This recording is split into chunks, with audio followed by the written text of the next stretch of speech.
नमस्ते दोस्तों, facts world में आपका स्वागत है। आज हम जानेंगे ऐसे 10 इंटरेस्टिंग फैक्ट्स जो शायद आपको पता नहीं होंगे। रेडी हो जाइए, क्योंकि फैक्ट्स वर्ल्ड लाया है आपके लिए ज्ञान का रोलर कोस्टर राइड। तो चलिए शुरू करते हैं। सबसे पहले चलते हैं 3300 ईसा पूर्व। यहाँ फैली हुई है सिंधु घाटी सभ्यता, दुनिया की ओल्डेस्ट सिविलाइजेशंस में से एक। मोहनजोदड़ो और हड़प्पा जैसे प्लान्ड सिटीज, जिनकी टेक्नोलॉजी देखकर आज के इंजीनियर्स भी दंग रह जाते हैं। ये सभ्यता बताती है कि इंडिया हमेशा से नॉलेज और कल्चर का केंद्र रहा है।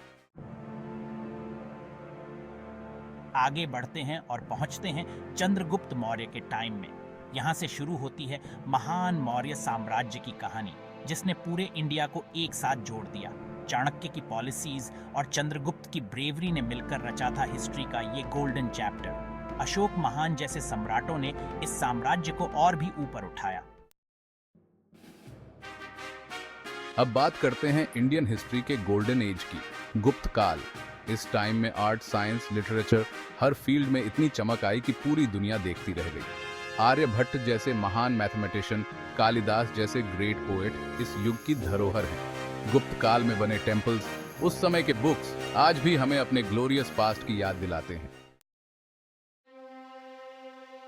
सन 1526 पानीपत का मैदान और दो पावरफुल आर्मीज के बीच एक भयानक युद्ध। यहीं से शुरू होती है मुगल साम्राज्य की कहानी। बाबर ने इब्राहिम लोदी को हरा कर रखी थी मुगल साम्राज्य की नींव। मुगल रूल का मतलब था ग्रैंड बिल्डिंग्स, ब्यूटीफुल आर्ट और एक न्यू कल्चर की शुरुआत। ताजमहल जैसा अमेजिंग मॉन्यूमेंट इसी टाइम का बना है। अब चलते हैं वापस मौर्य साम्राज्य के समय में और मिलते हैं अशोक महान से। कलिंग युद्ध में हजारों लोगों की डेथ देखकर अशोक का हृदय परिवर्तन हो गया और उन्होंने अपना लिया बुद्धिज्म। उन्होंने अपने पूरे राज्य में पीस, टॉलरेंस और धम्म का प्रचार किया। अशोक के पिलर्स आज भी उनके महान विचारों की कहानी बताते हैं। दोस्तों, क्या आप जानते हैं कि एंशिएंट इंडिया में एक ऐसा यूनिवर्सिटी था जहां पूरी दुनिया से स्टूडेंट्स पढ़ने आते थे? जी हाँ, मैं बात कर रहा हूं नालंदा विश्वविद्यालय की। 5वीं शताब्दी में बना ये यूनिवर्सिटी हायर एजुकेशन का एक बहुत बड़ा केंद्र था। यहाँ अलग अलग सब्जेक्ट्स पढ़ाए जाते थे और हजारों स्टूडेंट्स यहाँ नॉलेज लेने आते थे। नालंदा विश्वविद्यालय एंशिएंट इंडिया की एजुकेशन की ग्रेटनेस का प्रतीक है।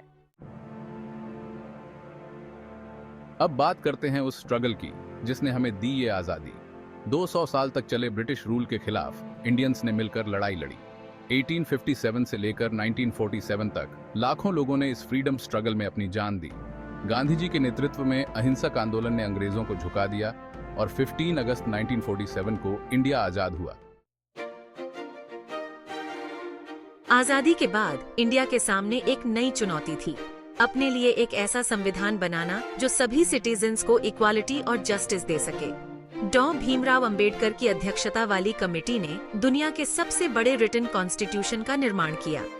26 जनवरी 1950 को इंडियन संविधान लागू हुआ और इंडिया एक गणतंत्र बना। चलिए दोस्तों, एक बार फिर से टाइम मशीन में बैठते हैं और पहुंचते हैं सिंधु घाटी सभ्यता के दो फेमस सिटीज, हड़प्पा और मोहनजोदड़ो। ये सिटीज अपने प्लान डिजाइन के लिए जाने जाते थे। यहाँ पक्के हाउसेज, चौड़ी रोड्स, ड्रेन्स, अनाज के स्टोर हाउसेज और पब्लिक बाथ हाउसेज थे। इन सिटीज के रूइंस बताते हैं कि हमारे एंसेस्टर्स कितने एडवांस थे। इंडिया सिर्फ एक देश नहीं बल्कि एक फीलिंग है, एक कल्चर है। यहाँ अलग अलग रिलीजन्स, लैंग्वेजेस, ट्रेडिशंस का अमेजिंग मेल देखने को मिलता है। हजारों सालों से चली आ रही परंपराएं, फेस्टिवल्स, आर्ट, म्यूजिक, डांस सब मिलकर बनाते हैं इंडिया की अनमोल कल्चरल हेरिटेज को। ये डाइवर्सिटी ही हमारी ताकत है, हमारी पहचान है।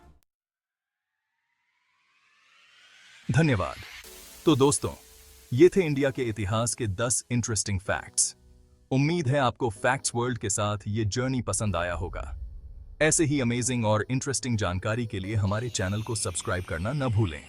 और हाँ, वीडियो पसंद आया हो तो लाइक और शेयर जरूर करना, ताकि और भी लोग इंडिया के ग्लोरियस हिस्ट्री के बारे में जान सकें। धन्यवाद।